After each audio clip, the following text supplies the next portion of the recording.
அணிலாடும் முன்றில் பாகம் 11. தங்கை. இது ஒரு கதை. 2 கிளிகளின் கதை. 2 கிளிகளும் வெவ்வேறு கிளிகள். மனித கண்களுக்கு எல்லா கிளிகளும் ஒரே கிளிகளாக தோற்றமளிப்பது இயல்புதானே. பச்சை மா இலை போல் மேனியும் பவழவாய் இதழும் தவிர்த்து கிளிகளை என்றாவது நாம் உற்று பார்த்திருக்கிறோமா? ஒரு கிளிக்கும் இன்னொரு கிளிக்கும் இடையே உள்ள வேறுபாடு என்பது கிளிகளும் மரங்களும் மட்டுமே அறிந்த இரகசியம். 2 கிளிகளில் முதல் கிளியின் கதையை சொல்கிறேன். இந்த கிளி ஓர் அக்காவுக்கு தங்கையாக பிறந்த கிளி. அக்கா அக்கா என்று அக்கா பின்னாலேயே சுற்றி கொண்டு இருக்கும். அக்காவுக்கும் அதற்கும் 5 வயது வித்தியாசம். அக்காவைப் போலவே பொட்டு வைத்துக் கொள்ளும். அக்காவைப் போலவே இரட்டை ஜடை பின்னல் போட்டுக்கொள்ளும். அக்காவுக்கு தைத்ததைப் போலவே மாம்பழக் கலர் பட்டு பாவாடை தனக்கும் வேண்டும் என்று சாப்பிடாமல் அடம் பிடித்து முதுகில் 4 அடி வாங்கி கொண்டு அதைப் போலவே தைத்தும் கொள்ளும். அக்கா வளர்ந்து சடங்கான நாளில் தேன், தினை மாவு, நல்லெண்ணெய் கலந்த புட்டு என அக்காவுக்கு நடந்த கொண்டாட்டங்களில் மயங்கி தானும் சடங்காகும் நாளை அந்த கிளி கனா கண்டு கொண்டு இருக்கும். வளர்ந்த அக்காவின் தாவணியை எல்லோரும் உறங்கும் பின் மதியத்தில் கண்ணாடி முன் அணிந்து பார்க்கும்போது தான் அக்காவாகி வந்த தங்கையோ என அந்த கிளி குழம்புவது உண்டு. வெள்ளிக்கிழமை மாலைகளில் பெருமாள் கோவிலுக்கு அக்காவுடனும் அவள் தாவணி தோழிகளுடனும் செல்லும்போது மீசை முளைத்த பையன்களின் பக்தி பார்வை அக்கா மீதும் அவள் தோழிகள் மீதும் விழக் காண்கையில் தனக்கும் ஒரு காலம் வரும் என அந்த கிளி நினைத்து கொள்ளும். அக்காவுக்கு திருமணமாகி கண்காணா ஊருக்கு கிளம்பும் போது அக்கா மீது அந்த கிளிக்கு கோபமாக வந்தது. சிறு வயதில் ஒரு கோடை விடுமுறையில் அக்கா கிளி செய்த சத்தியம் அந்த கிளிக்கு அப்போது ஞாபகத்தில் வந்தது. அன்று அந்த அக்கா கிளி சொன்னது, நாம எப்பவும் இப்படி பிரியாம இருப்போம் என்று. அது எப்படிக்கா, உனக்கு கல்யாணம் ஆயிடுச்சுன்னா என்றது தங்கை கிளி. பேசாம நம்ம 2 பேரும் ஒரே மாப்பிள்ளையை கல்யாணம் பண்ணிப்போமா என்றது அக்கா கிளி. மெய்யாலுமா சொல்ற என்றது தங்கை கிளி. சத்தியமா என்று அக்கா கிளி தலை மீது கை வைத்து சத்தியம் செய்தது. இப்போது இந்த புது மாமாவின் கையை பிடித்து கொண்டு இருக்கிறது இந்த அக்கா கிளி. அதற்கடுத்த 3 நாட்களும் மனசு சரியில்லாமல் தங்கை கிளி தத்திக்கொண்டே இருந்தது. பின்பு ஒரு சுபமுகூர்த்த நாளில் தங்கை கிளிக்கும் திருமணம் நடந்தது. திருமணத்துக்கு பின்பு தான் எப்படியெல்லாம் அசடாக இருந்தோம் என்று அடிக்கடி நினைத்து பார்த்து சிரித்து கொள்ளும். அக்கா கிளிக்கு தங்கை கிளியாக இருப்பதில்தான் எத்தனை சுவாரஸ்யங்கள். அடுத்து 2வது கிளியின் கதையை சொல்கிறேன். இது ஓர் அண்ணனுக்கு தங்கையாக பிறந்த கிளியின் கதை.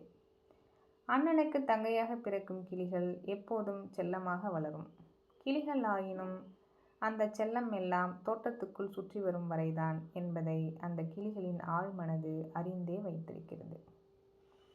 அண்ணன் என்றால் அந்த கிளிக்கு அப்படி பிடிக்கும். அப்பாவை விட அண்ணனிடம் இந்த கிளிக்கு கூடுதல் சுதந்திரம் கிடைத்தது. அண்ணனுக்காக பார்த்து சமைக்கும்.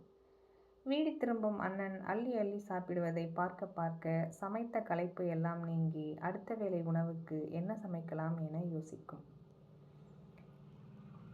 முளி தயிர் பிசைந்த காந்தல் மென் விரல்களுக்கு கிடைத்த பாராட்டல்லவா அது. அண்ணன் சட்டையை நேர்த்தியாக துவைத்து மடிக்கும் போது அண்ணனைப் போலவே ஓர் அன்பான கணவனை அடிமனதில் அது எதிர்பார்க்கிறதோ என எல்லோருக்கும் தோன்றும். 10ஆம் வகுப்பு படிக்கையில் அந்த கிளி தட்டச்சு பயிற்சி நிலையத்தில் சேர்ந்தது. அந்த காலத்தில் பெண்களை படிக்க அனுப்புவதே சிரமமாக இருந்தது. பெண்களை படிக்கவும் அனுப்பி கூடுதலாக தட்டச்சு கற்கவும் அனுப்புவது என்பது நினைத்து பார்க்க முடியாத விஷயம். அந்த கிளியின் அண்ணன் தன் அப்பா அம்மாவிடம் பேசி இந்த வாய்ப்பை பெற்று தந்தது. காலை 7 முதல் 8 வரை தட்டச்சு வகுப்பு. அந்த கிளியின் அண்ணன் தன் சைக்கிளின் பின் இருக்கையில் அதை அமர வைத்து தட்டச்சு நிலையத்திற்கு கூட்டி வந்துவிடும். தன் தங்கை தட்டச்சு கற்கும் 1 மணி நேரமும் எதிரில் உள்ள ஒரு தேநீர் கடையில் அமர்ந்து பேப்பர் படித்து கொண்டு இருக்கும். ASDFG LKJHJ என திரும்ப அடிக்கச் சொல்கையில் தன் அண்ணன் தனக்காக வெளியே காத்து கொண்டிருக்கும் பதற்றத்தில் தப்பும் தவறுமாக அடிக்கும். பயிற்றுனர் வந்து விரல்களில் ஸ்கேலால் அடிக்கும் போதே சுயநினைவு திரும்பும். வகுப்பு முடிந்து அண்ணனுடன் திரும்பிக் கொண்டிருக்கையில், அண்ணனைப் போலவே இந்த உலகில் எல்லோரும் மென்மையானவர்களாக இருக்கக்கூடாதா என நினைத்துக் கொள்ளும். மழைக்காலங்களில் குளிர் போக்க அண்ணனின் முழுக்கை சட்டையை எடுத்து அணிந்து கொள்ளும். என் சட்டையை ஏண்டி எடுத்த என்று அண்ணன் செல்லமாக தலையில் குட்டும்போது, வவ்வவ என்று படிப்பு காட்டி அந்த சட்டைக்கு மேல் இன்னொரு சட்டையை எடுத்து அணிந்து கொண்டு சோளக்கொல்லை பொம்மை போல சிரிக்கும். தன் தோழிகளுடன் கூடத்திலோ மொட்டை மாடியிலோ படித்து கொண்டிருக்கும் போது தலையை குனிந்தபடி கடந்து செல்லும் அண்ணனைப் போலவே தோழிகள் சென்றவுடன் நடித்து காட்டி கிண்டல் பண்ணும். காலம் முழுக்க இந்த சின்னஞ்சிறு அண்ணனின் தங்கையாகவே இருந்துவிடக்கூடாதா? ஏன் எல்லோரையும் வயதென்னும் தூண்டில் முன்னே இழுத்தபடி நகர்ந்து செல்கிறது என்று அது அடிக்கடி நினைக்கும். எல்லா பெண்கிளிகளையும் போலவே தானும் ஒரு நாள் பிறந்து வளர்ந்த கூட்டை விட்டுவிட்டு வேறெங்கோ உள்ள துண்டு வானத்தை தேடி பறந்து போகும் நாள் வரும் என்று நினைக்கும் போதே அதற்கு அழுகையாக வரும். அப்படியே பறந்து போய் அண்ணன் மடியில் அமர்ந்து கொள்ளும்.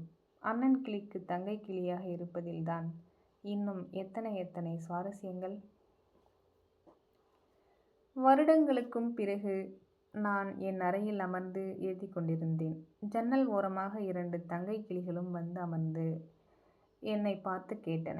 என்ன எழுதி கொண்டு இருக்கிறாய்? அணிலாடும் முன்றில் என்றேன். நிச்சயம் அதில் தங்கைகளை பற்றியும் எழுத வேண்டும் என்றன. அதைத்தான் எழுதி கொண்டிருக்கிறேன் என்றேன். அப்படியானால் நீ பல வருடங்களுக்கு முன் எழுதிய சில கேள்விகள் கவிதையையும் அதில் எழுது என்றன.